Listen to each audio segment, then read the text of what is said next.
Buenos días, yo soy la doctora Florencia Jiménez. Voy a estar presentando la clase de la semana referente a la rinosinusitis aguda bajo la tutoría del doctor Alberto Lescano. Iniciando con lo que es el tema, ¿verdad? Primeramente vamos a ver el concepto de la rinosinusitis aguda, que se refiere, como su nombre lo dice, a una inflamación de la mucosa. Inflamación de la mucosa tanto que reviste los senos paranasales como aquella que reviste la fosa nasal en sí. Por eso es que el término más correcto es el de rinosinusitis aguda. Em, el periodo de duración que debe tener esta inflamación debe ser siempre menor a 12 semanas para hablar de lo que es una rinosinusitis aguda. Y por lo general son cuadros autolimitados que en su mayoría duran menos de 10 días. Se los conoce también con el nombre de catarro común. La mayoría de estas son virales, pero si la duración fuera mayor a 10 días o bien se agregan otros síntomas u otro empeoramiento, con una duración siempre inferior a 12 semanas, estamos hablando de una rinosinusitis subaguda o bien postviral, cuando dura más de 10 días, pero menor a 12 semanas. Por lo general, se habla de este tipo de sinusitis cuando dura un periodo de entre 4 a 12 semanas. Según el microorganismo, tenemos cierta clasificación, también según la anatomía que se ve afectada, si fueran los senos paranasales maxilares o si existiera también una afectación concurrente del seno frontal o bien del seno etmoidal, todos los senos implicados en lo que sería el complejo osteomeatal o también si es el esfenoidal el afectado. Entonces se les puede clasificar según la anatomía afectada, se les puede clasificar según el microorganismo patógeno, si fuera viral, si fuera bacteriano, si fuera fúngica, y también si existieran o no complicaciones que vamos a ver después, cuáles son las complicaciones de la rinosinusitis aguda. Conceptos que tenemos que tener en cuenta aparte del concepto de rinosinusitis subaguda o postviral son el de rinosinusitis recurrente, la rinosinusitis crónica y la rinosinusitis pediátrica, que es un apartado según el grupo poblacional afectado. En la recurrente hablamos de cuando se producen 4 episodios por año con resolución completa de los síntomas entre los episodios de al menos 8 semanas. Entonces, cuando decimos que una rinosinusitis es recurrente, cuando el paciente tiene 4 episodios al año y entre esos episodios se produce una resolución completa de los síntomas. O sea, el paciente se encuentra en condiciones normales entre los síntomas. Hablamos de una rinosinusitis crónica cuando los síntomas persisten más allá de las 12 semanas o más allá de 3 meses. ¿No? En este tipo de sinusitis sí puede haber una resolución incompleta de los síntomas. ¿Qué quiere decir eso? Que si el paciente tiene exacerbaciones agudas durante ese periodo, puede que no se produzca la resolución completa. O sea, el paciente sigue teniendo algunos síntomas entre los periodos de exacerbación. Y finalmente la rinosinusitis pediátrica, que se produce obviamente como su nombre lo dice en los niños y se da cuando tiene un periodo de 12 semanas en el que presenta cualquiera de esos 3 síntomas o bien 2 o más de esos síntomas que son la obstrucción nasal persistente, también una secreción nasal descolorida o bien se acompaña de tos, la tos persistente. acompañado de esos síntomas por al menos 12 semanas. Aquí podemos ver en este gráfico, tenemos la distinción entre los diferentes tipos de rinosinusitis. Tenemos la sinusitis aguda o intermitente, perdón, que es aquella que, como decimos, dura menos de 12 semanas y finaliza con una resolución completa de los síntomas. Hablamos de una sinusitis recurrente cuando el paciente tiene 4 o más episodios en el año, pero entre el desarrollo, o sea, entre esos episodios se produce una resolución completa de los síntomas. O sea, el paciente está normal, el paciente se cura entre uno y otro síntoma. Y la rinosinusitis crónica o bien persistente es aquella que dura más de 12 semanas y el paciente no tiene una recuperación completa, o sea, no se cura por completo, queda con algunos signos o síntomas. La fisiopatología de la rinosinusitis aguda tenemos que tener en cuenta varias cuestiones. Primeramente, la anatomía, recordar que los senos paranasales cuentan con sus propios ostium de drenaje, ¿verdad? Em, el seno frontal, los senos etmoidales anteriores y el seno maxilar drenan en conjunto en el complejo osteomeatal que sería a nivel del meato medio.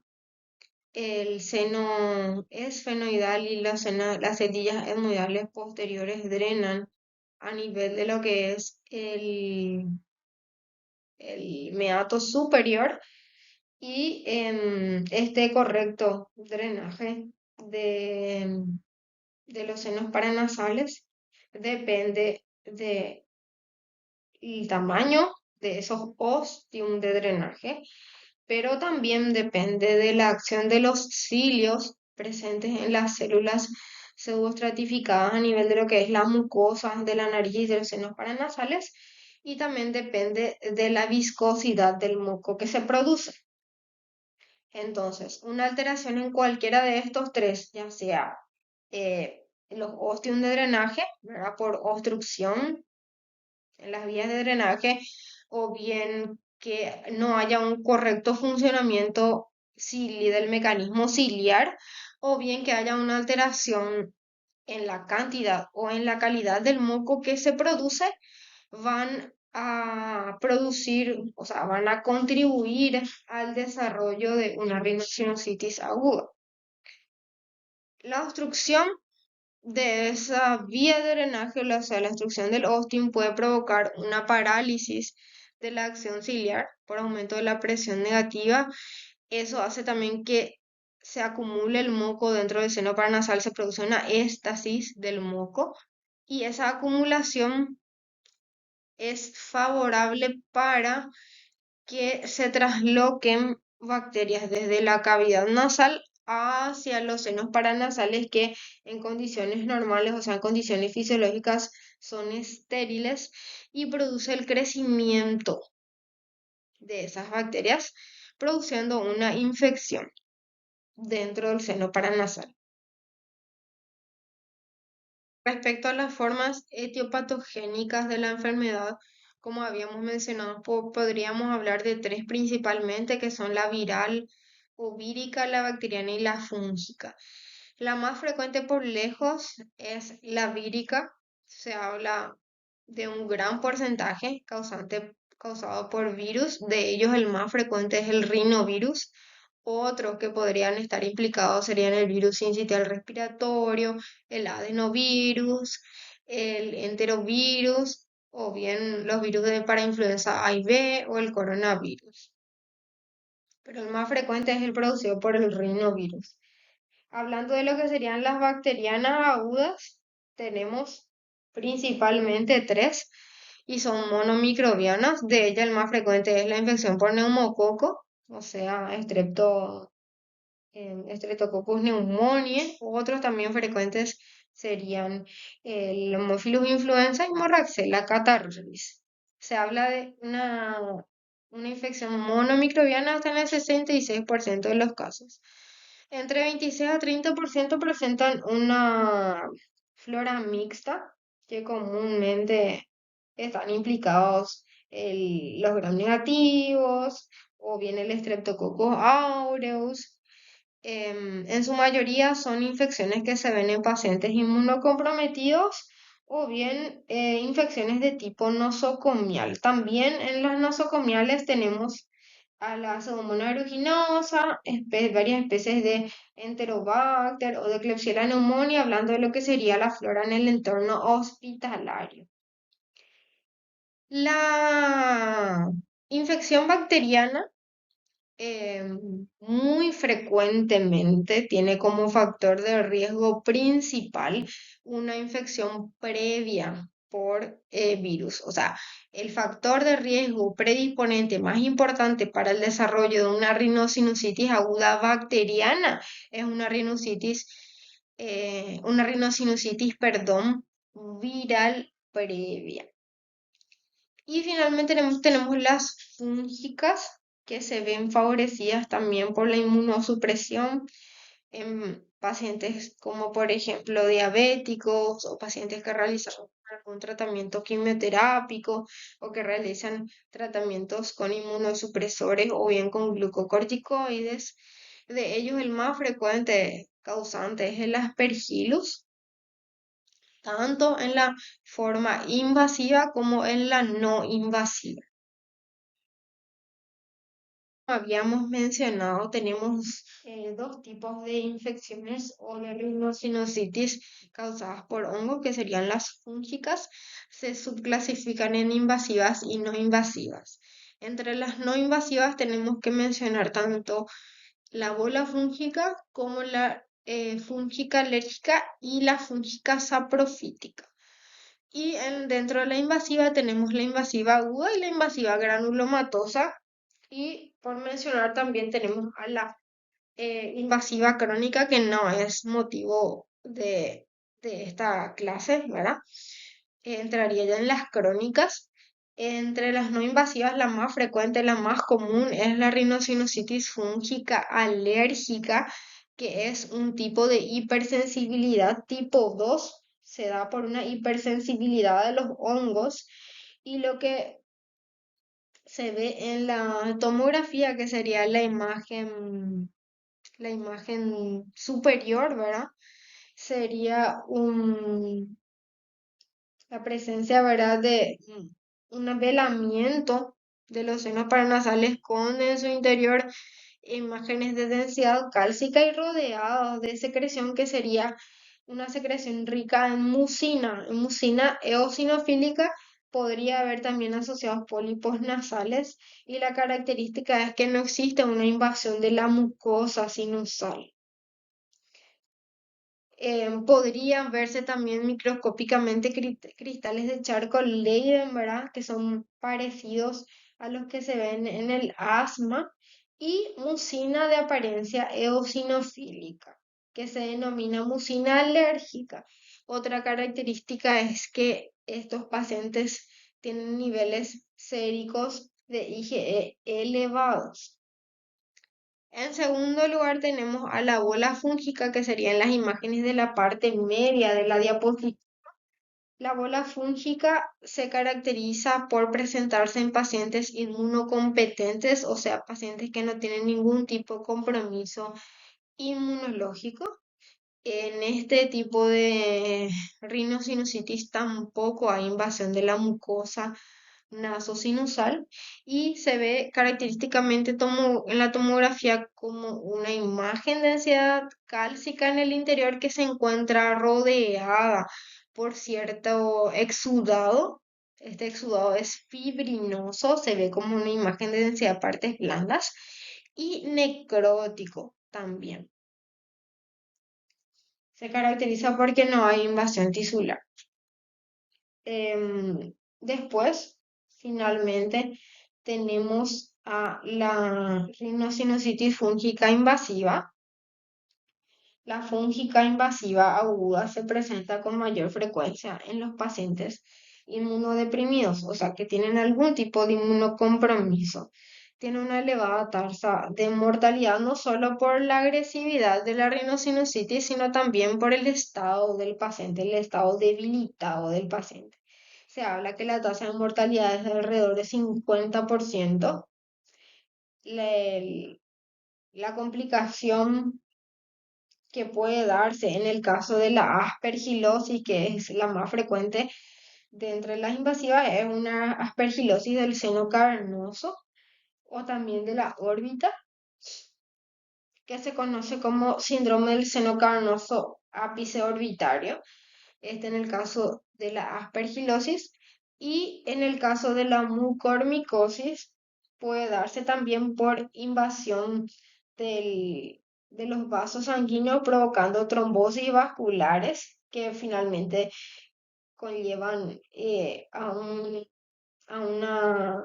a una necrosis del tejido por la infección fúngica.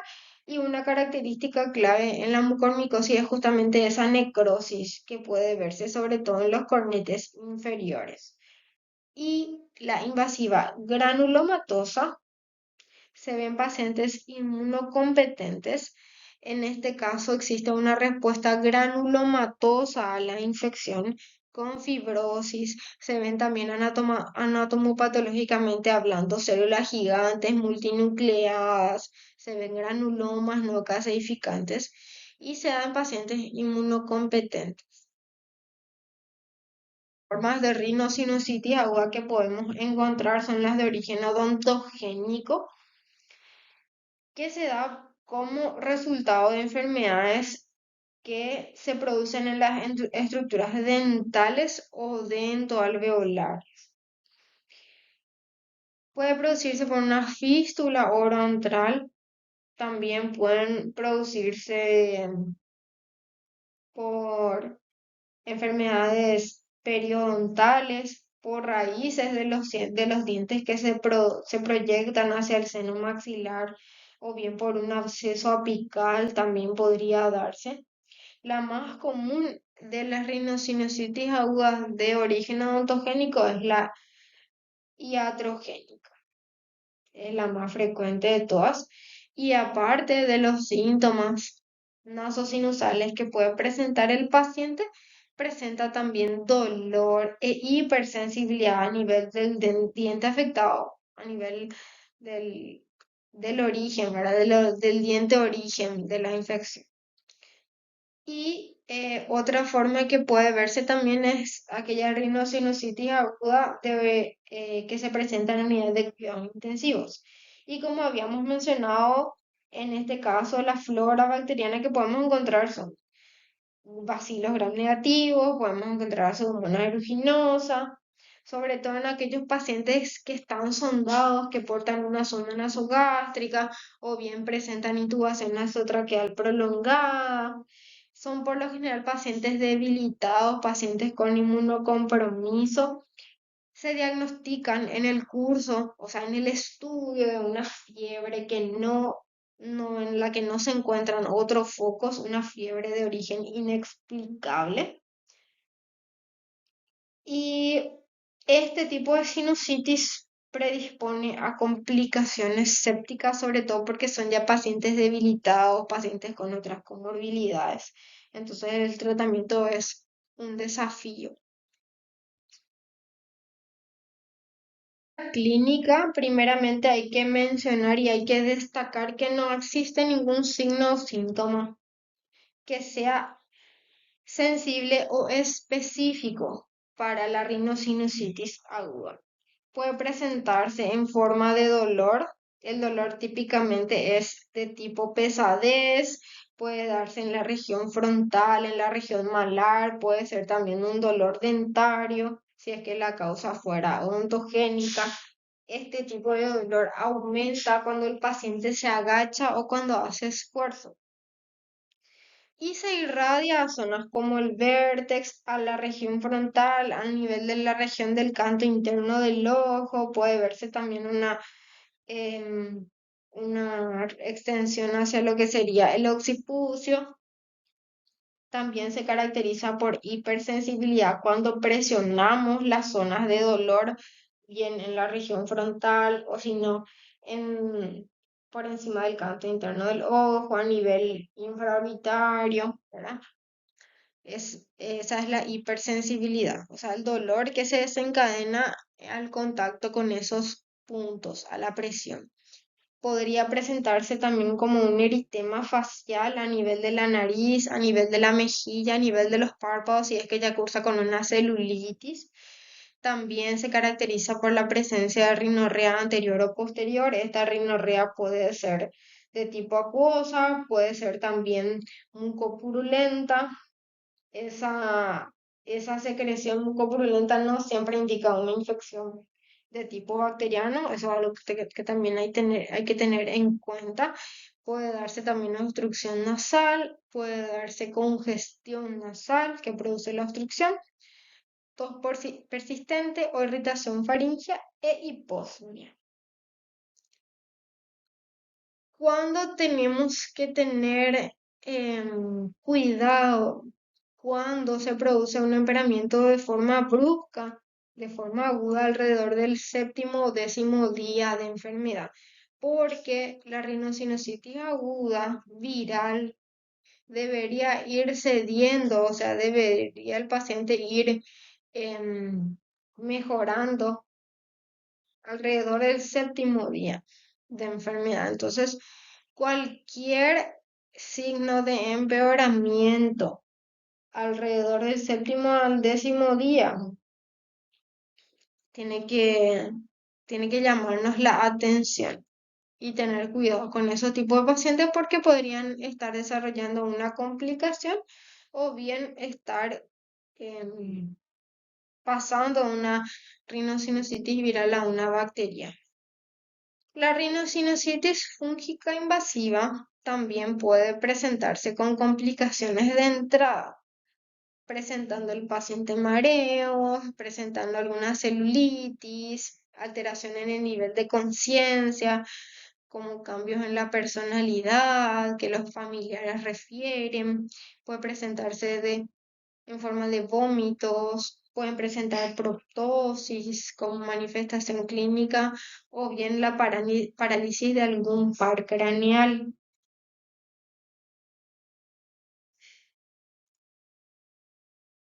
Respecto al diagnóstico, como habíamos mencionado, no existe ningún signo, ningún síntoma clínico que sea específico o sensible para la rinosinusitis aguda. Entonces, ¿qué nos orienta a hacer el diagnóstico de rinosinusitis aguda? Porque el diagnóstico es clínico. Sería la presencia de los síntomas. Los síntomas cardinales podríamos decirse que son tres, que son el drenaje nasal purulento asociado a obstrucción nasal y o dolor, presión u ocupación facial. Entonces, la presencia de una secreción nasal en asociación con obstrucción nasal y dolor tipo pesadez o presión tienen que hacernos sospechar de que se está tratando de una rinosinusitis aguda. Otros datos que nos pueden orientar en el examen físico son el eritema facial, que haya un edema periorbitario. En el examen físico podemos encontrar secreción nasal, tenemos que fijarnos también en el estado de la mucosa, su coloración, y en la endoscopía, si es que tenemos la posibilidad de realizarla, que sí sería espectacular ver la presencia de secreción de dónde proviene, si proviene del meato medio, pensando en una obstrucción del complejo osteomeatal, o viene más bien de lo que sería el meato superior. Todo eso es algo que nos orienta hacia los senos paranasales que están afectados. Sospechar que una infección vírica se está transformando o está virando hacia lo que sería una infección bacteriana por una sobreinfección. Cuando tenemos nosotros nuestro diagnóstico de rinosinusitis aguda y tenemos dos o más de los siguientes que voy a mencionar, que serían que empiece justamente un empeoramiento después de los 7 a 10 días o que empeore bruscamente después de una mejoría inicial importante. que los síntomas empeoren, el dolor que empeore, o bien que se asocie con fiebre más de 38, o que empiece una rinorrea mucopurulenta, o que haya niveles elevados de BCG o PCR. Cuando tenemos niveles elevados de BCG o PCR son muy indicativos de que puede desarrollarse una complicación. Se habla de que un BCG mayor a 10 predice el desarrollo de algún tipo de complicación. Los estudios auxiliares de diagnóstico tenemos dos principalmente, que serían los estudios radiológicos y los estudios microbiológicos. Primeramente, los estudios radiológicos no están indicados inicialmente para el diagnóstico de una rinocinositis aguda. Entonces, cuando se solicita un estudio radiológico, que suelen ser en su mayoría tomografía computarizada, en el caso de que sean pacientes con algún tipo de complicación, o sea, nosotros sospechamos que hay algún tipo de complicación porque vemos la presencia de un edema periorbitario, o si no, sospechamos de una celulitis orbitaria o la presencia de algún absceso, y cuando buscamos diagnósticos alternativos también. O bien en pacientes que tienen algún tipo de inmunocompromiso, que tienen comorbilidades que predisponen a complicaciones, entonces se podría pedir también en ese subgrupo de pacientes. Y los cultivos microbiológicos, tanto en la rhinosinusitis aguda viral como bacteriana, no son indispensables, o sea, no se suele pedir, no está indicado pedir en esos casos. Sí, cuando sospechamos que se trate de una rhinosinusitis aguda fúngica, por una bola fúngica o bien una fúngica invasiva, en esos casos sí es imprescindible luego para el diagnóstico el cultivo, el frotis en fresco, y también en los casos de mucormicosis tenemos que acompañar o bien complementar con un estudio anatomopatológico. Estas muestras para el estudio microbiológico en el caso de rinosinusitis fúngicas podrían tomarse de de la secreción proveniente del meato medio, o bien mediante punción y aspiración a nivel de lo que sería el meato medio, o bien durante el procedimiento quirúrgico. Durante el desbridamiento se toma la muestra tanto para microbiología como para anatomía patológica, que nos da el diagnóstico de rinosinusitis fúngica, ya sea invasiva o no invasiva. Bueno, respecto al tratamiento de lo que sería la rinosinusitis aguda, en su mayoría estos son tratamientos que se instauran a nivel de lo que ya es la atención primaria, ¿verdad? El objetivo del tratamiento es erradicar la infección y también disminuir tanto la gravedad como la duración de los síntomas, porque estos alteran mucho la calidad de vida del paciente. Cuando llegan a nosotros los otorrinolaringólogos, estos pacientes, cuando presentan una evolución tórpida, no responden con el tratamiento, no responden con la terapia antibiótica adecuada, o se tratan de rinosinusitis a repeticiones, a recurrentes, presentan varios episodios, se repiten frecuentemente. Cuando los síntomas persisten, a pesar de que ya se cambió, ya se rotó de antibiótico, no está presentando de igual manera respuesta, o bien cuando son pacientes con ciertos factores de riesgo por algún tipo de inmunocompromiso, tienen alguna comorbilidad, o se trata luego de infecciones nosocomiales como la rinosinusitis que se desarrollan en el entorno hospitalario, sobre todo en las unidades de cuidados intensivos, o cuando presentan signos o síntomas ya de complicaciones, ¿verdad? Bueno, em, hay varias cuestiones que tenemos que tratar respecto a lo que es el tratamiento. Primeramente, la cuestión con los antibióticos. Habíamos dicho que la mayoría de las rinocinesitis agudas eran de etiología viral, en las que no tiene caso hacer un tratamiento antibiótico. Entonces, no se justifica el uso de antibióticos a no ser que nosotros sospechemos que alguna bacteriana se está convirtiendo, perdón, alguna viral se está convirtiendo en una bacteriana. Se habla que incluso que La rinosinusitis aguda bacteriana tiene una alta tasa de resolución de forma espontánea, o sea, sin que nosotros le demos tratamiento antibiótico, igual si es bacteriana va a mejorar en la mayoría de los casos. Pero la rinosinusitis aguda bacteriana confiere un cierto beneficio el uso de antibióticos. Presenta un leve beneficio con respecto a aquellos en los que no se instaura ningún tratamiento antibiótico. Se habla de 86% de resolución frente a 91% en pacientes en los que usamos antibióticos, y los antibióticos de primera elección son amoxicilina asociado a ácido clavulánico como primera línea, y en segunda línea tenemos al trimethoprim sulfamethoxazol o bien a las fluoroquinolonas respiratorias o doxiciclina. Los antifúngicos están indicados en el tratamiento de la rinosinusitis fúngica invasiva asociadas al desbridamiento quirúrgico. Se usan en su mayoría anfotericina B, que es efectiva frente a mucormicosis y frente a la aspergilosis, y por supuesto abordar también la causa de la infección, que sería la inmunodeficiencia, mejorar la patología de base, porque si es que no se mejora esta, la respuesta no va a ser óptima del tratamiento antifúngico. En tercer lugar tenemos los lavados nasales, que se pueden utilizar en conjunto con el tratamiento antibiótico y también con el tratamiento antifúngico. El tipo de lavado debe ser de alto flujo para que se observe algún tipo de beneficio, no de bajo flujo.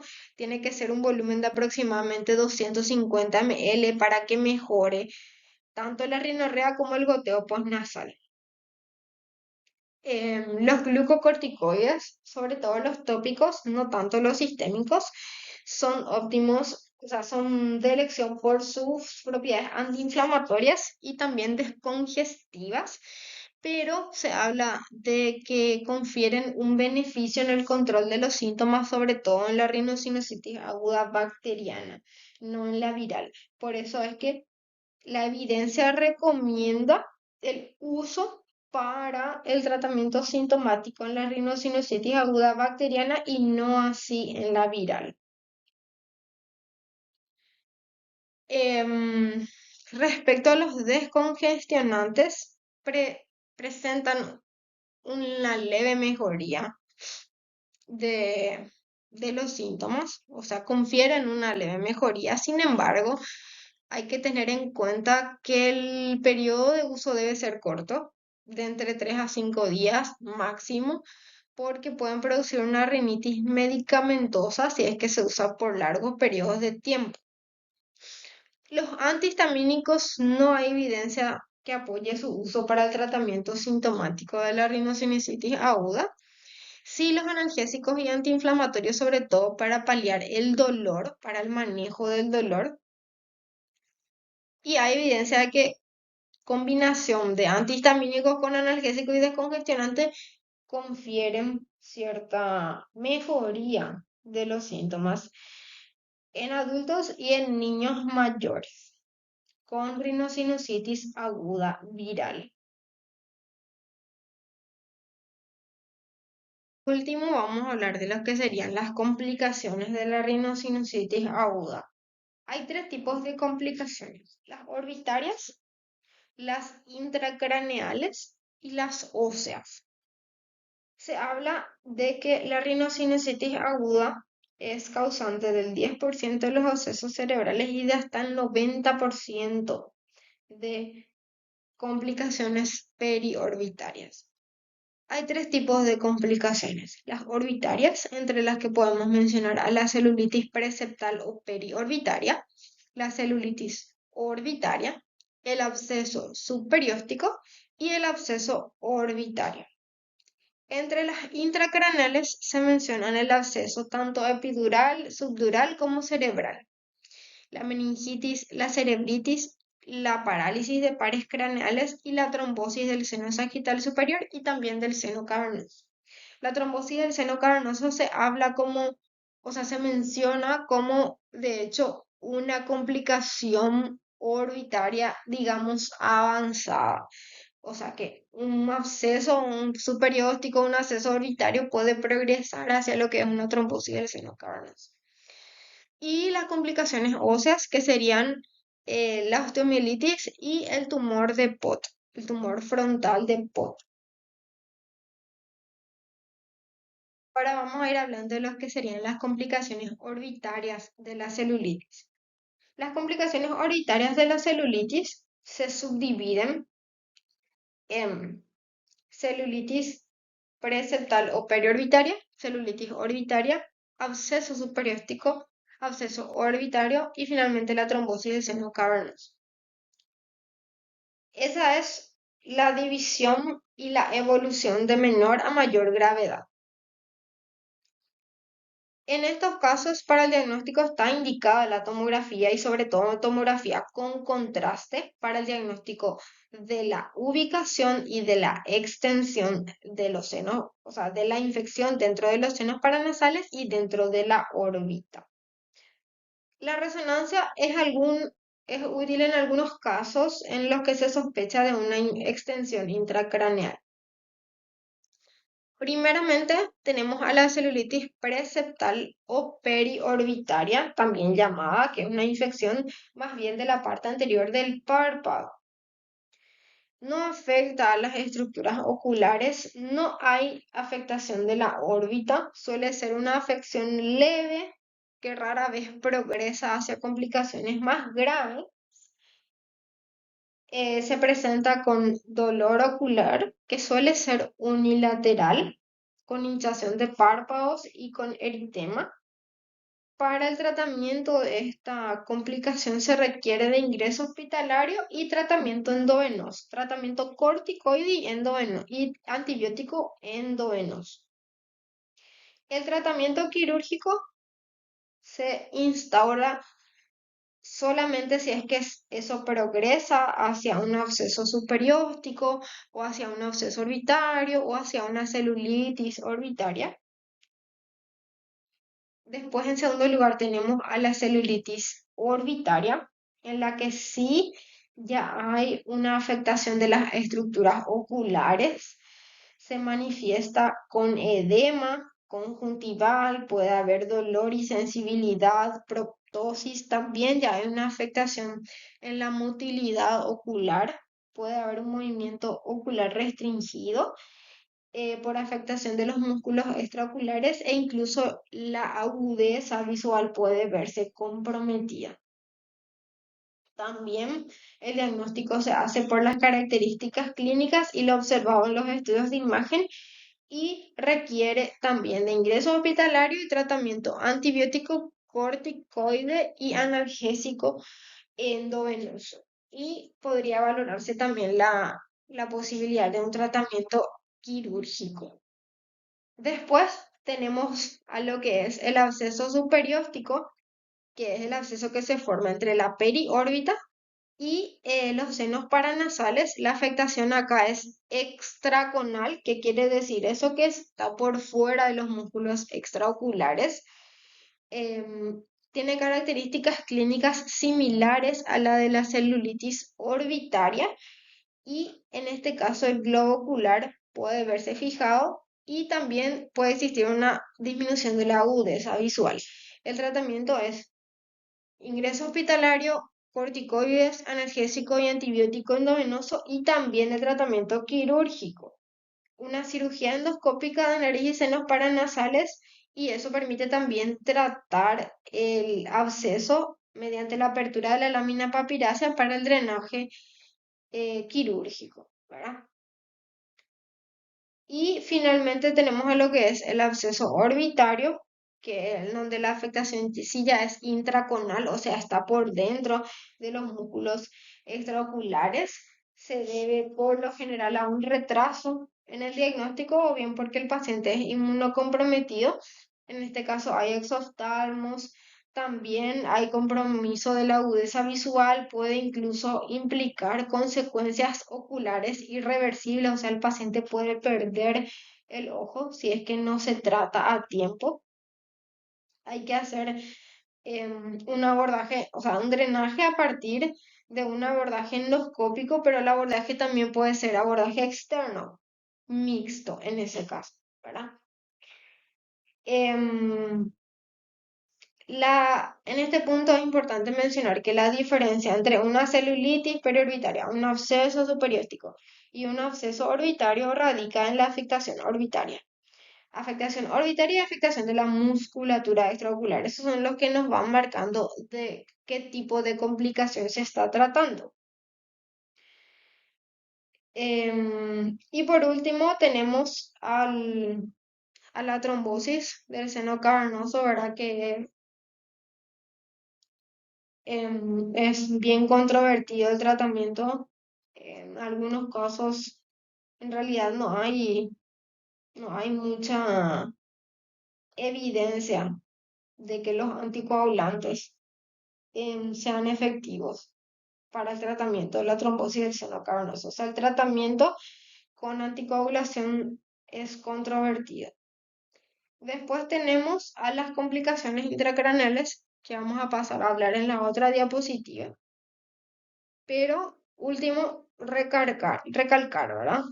Que el tratamiento endovenoso con antibióticos, corticoides y analgesia y también drenaje de los abscesos son el, el tipo de tratamiento que tenemos que instaurar sí o sí. ¿Cuándo se puede mantener una conducta expectante?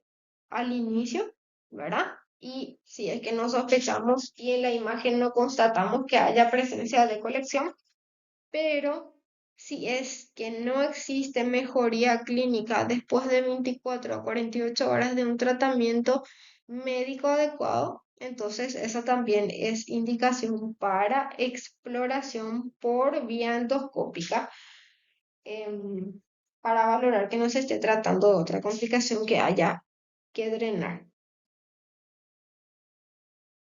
Respecto a las complicaciones intracraneales, lo que nos hace sospechar de estas son sobre todo la clínica que presenta el paciente. Sin embargo, es una clínica inespecífica que no nos permite hacer la distinción entre una y otra. Todos se pueden manifestar como una fiebre alta, persistente, o una cefalea persistente que no cede, intratable, o bien que aparezcan signos meningios como rigidez de nuca o alteración del nivel de conciencia, o que aparezcan náuseas y vómitos, vómitos en proyectil. También la afectación del seno cavernoso puede presentarse en forma de tosis, parálisis de paredes craneales, irritación meningia, puede darnos también papiledema, dolor retroocular, oftalmoplegia. Todos esos tienen que hacernos sospechar de que existe ya una afectación en el sistema nervioso central, o sea, en una complicación intracraneal. Tenemos como complicación las osas.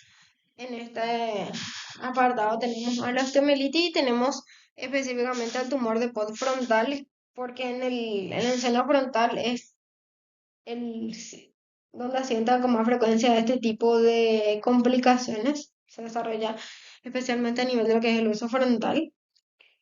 Puede presentarse en la pared anterior del seno frontal como un edema pastoso, que es el tumor de Pot, ¿verdad?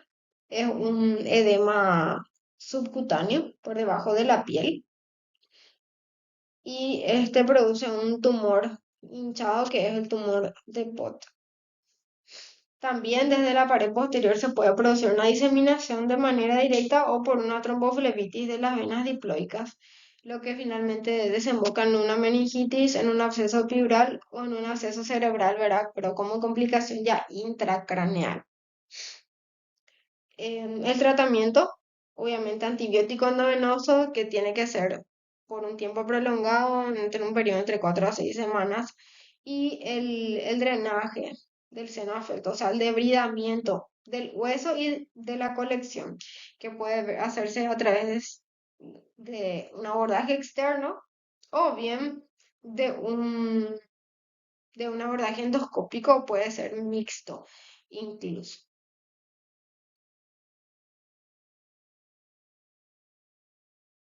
Bueno, eso es todo respecto a la clase de la semana. Me parece que abordamos los puntos más importantes, ¿verdad? Que serían la fisiopatología, la etiopatogenia, el diagnóstico, las manifestaciones clínicas, en qué caso hacer uso de estudios auxiliares de diagnóstico, el tratamiento adecuado y también la presencia de complicaciones, tanto hereditarias como intracraneales y óseas. Gracias, estoy atenta a cualquier duda, sugerencia que haya respecto a la clase y nada, buen resto de jornada.